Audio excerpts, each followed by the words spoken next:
Bonjour, bienvenue sur le site Parkage pour la suite de cette analyse en vidéo des cartes rares de l'extension Xalan. Je vais couper cette analyse en plusieurs vidéos parce que j'ai pas beaucoup de réseau chez moi, donc j'ai beaucoup de mal à uploader. Et pour l'organisation, je trouve que c'est mieux. Et donc l'analyse sera également coupée en deux pour les rares parce qu'il y a vraiment énormément de cartes. Et comme j'ai toujours beaucoup de choses à dire, ça va me prendre du temps. Nous commençons donc par les cartes blanches, les cartes rares blanches, avec ces cendres des abjects, qui est un enchantement qui vous permet de fermer le cimetière d'un adversaire, ce qui, notamment en format moderne, peut être très intéressant, mais il y a déjà énormément de concurrence.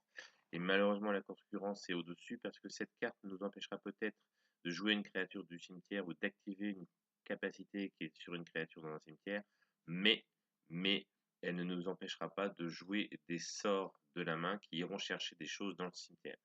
Donc il en manque un bout en fait. Certes, il y a une petite capacité en plus de gagner un point de vie quand une créature meurt, mais bon, je suis pas sûr que ça soit extraordinaire. Donc bon, en standard, par contre, si l'éternalisation s'éternise, eh ben, ça pourrait être intéressant de l'avoir en stack, notamment sur des decks en blanc, qui pour l'instant ne m'ont pointe pas trop le bout du nez. Bon, moi j'ai pris un playset en stack, il y aura peut-être un petit créneau, puis à 74 centimes d'euros. Pourquoi se priver?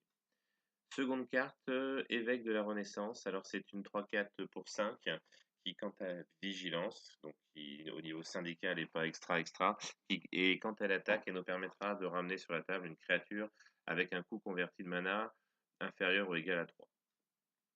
Je pense qu'à 5 de coût converti de mana, dans ce standard-là, il y aura des créatures bien plus grosses. Donc notre pauvre évêque il risque se prendre une méchante tawa et sortir dès sa première attaque. Pour l'instant, ça me paraît compliqué. Donc, moi, je passe. Le Ceratops et Tripper. Alors, notre ami Ceratops et Tripper, déjà, quand on voit son coup de mana, une 3/3 pour 7, on a envie de dire au revoir.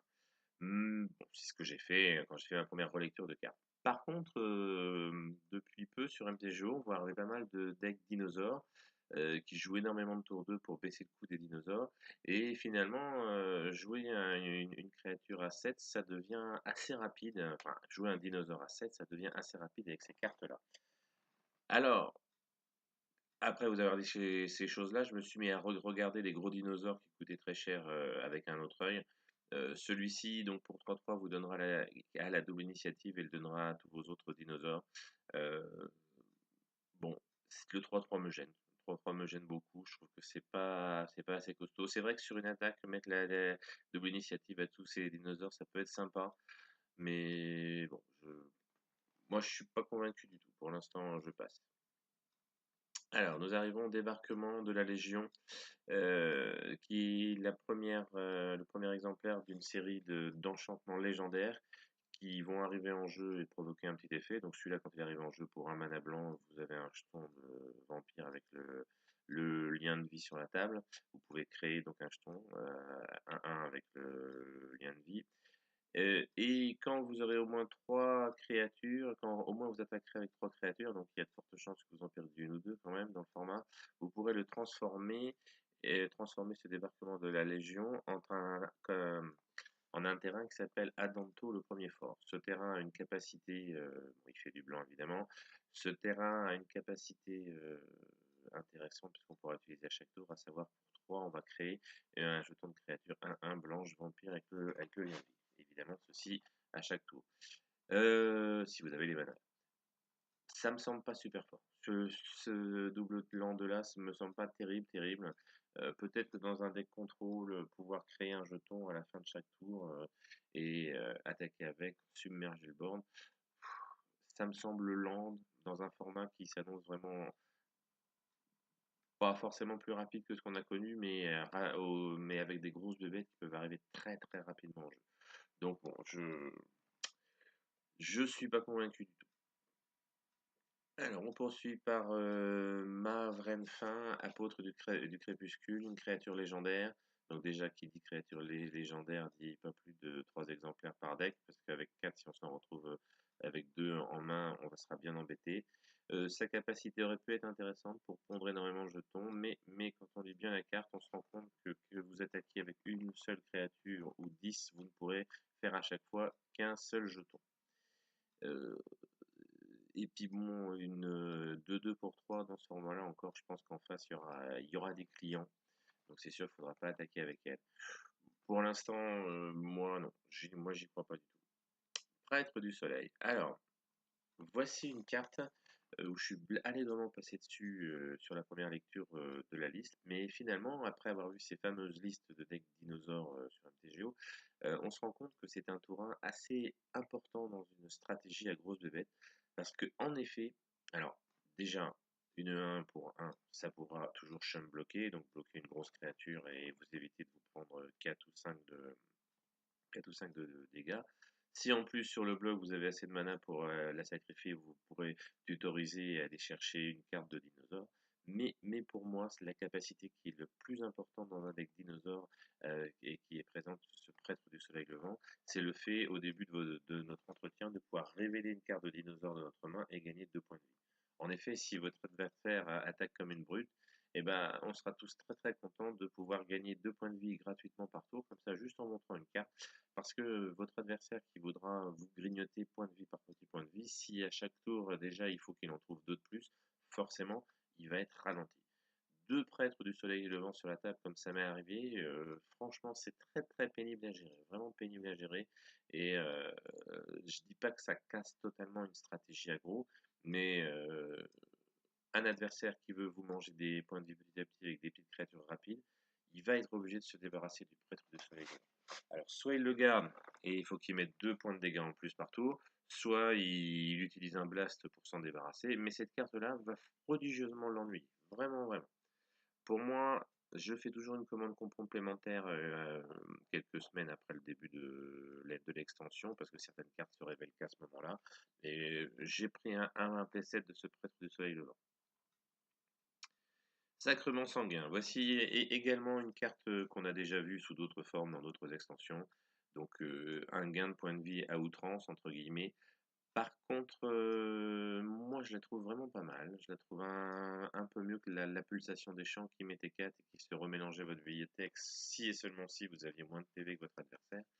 Là, Là, ce qui me plaît, c'est le coup de X, parce que vous la jouiez en début de tour, donc il faudra quand même avoir 3 mana pour gagner 2 points de vie, on est bien d'accord. Après, elle se remélangera, enfin, on la remettra en dessous de la bibliothèque de son propriétaire, donc il faudra également remélanger la bibliothèque pour la récupérer.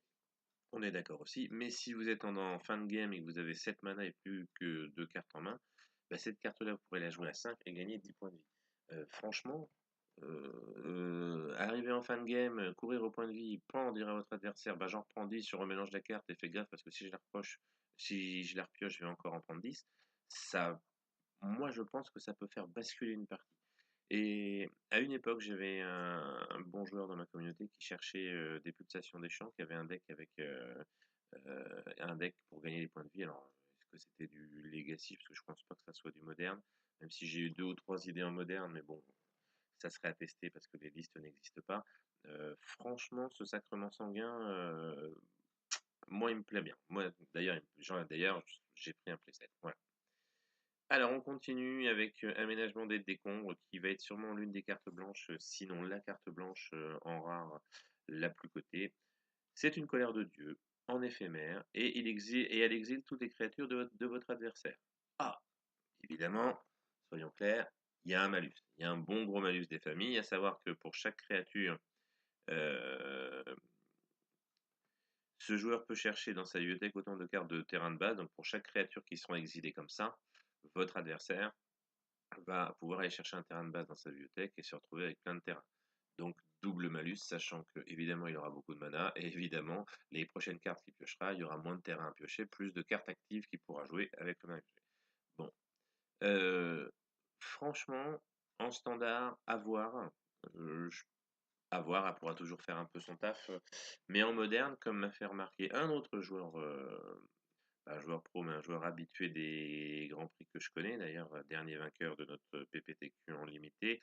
Euh, En moderne, si vous arrivez à exiler 3-4 créatures de l'adversaire et que celui-ci va être obligé de chercher 3 cartes terrain de base dans sa bibliothèque, et ben, il va peut-être pouvoir le faire une fois, mais il pourra sûrement pas le faire deux fois. Parce que des terrains de base en moderne, franchement, dans les listes, il y en a de moins en moins.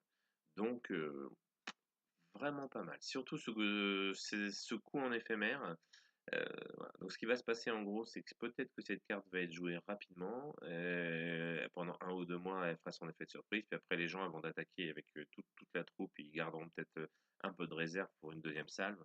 Mais il y a bon, cette carte-là est clairement à surveiller. Clairement, si on la met à jouer, ça va modifier des habitudes de jeu, parce que quand vous jouerez contre un deck blanc encore à 4 mana détapés, bah forcément, vous aurez dans un coin de votre tête aménagement des décombres. Et si vraiment cette carte prend beaucoup de place, il faudra changer les bases de mana et mettre plus de terrain de base, parce qu'autrement, ça va faire mal. Voilà. Quand elle est sortie, elle était à 1,50 € je crois. Moi, j'ai pris mon playset. C'est sold out, donc ça va être compliqué pour les gens qui l'ont pas, mais à mon avis, elle est à posséder. Et nous terminons par une garde d'honneur de Tocatli.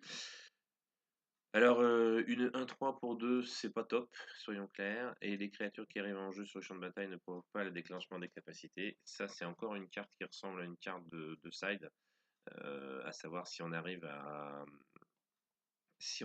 avoir des decks en face qui jouent énormément de déclenchement de capacité, eh ben, ça sera toujours bien de l'avoir. Est-ce que vaut mieux l'avoir sur une créature? Est-ce qu'il vaut mieux l'avoir sur un artefact comme ça existe déjà? Bonne question.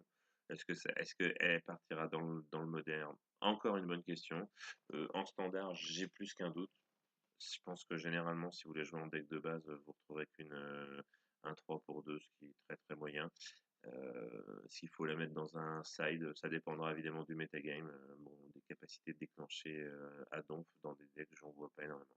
Je suis même pas sûr qu'en side, elle méritera un slow après à la game ou deux. Voilà. Moi, j'y crois pas trop. À réfléchir.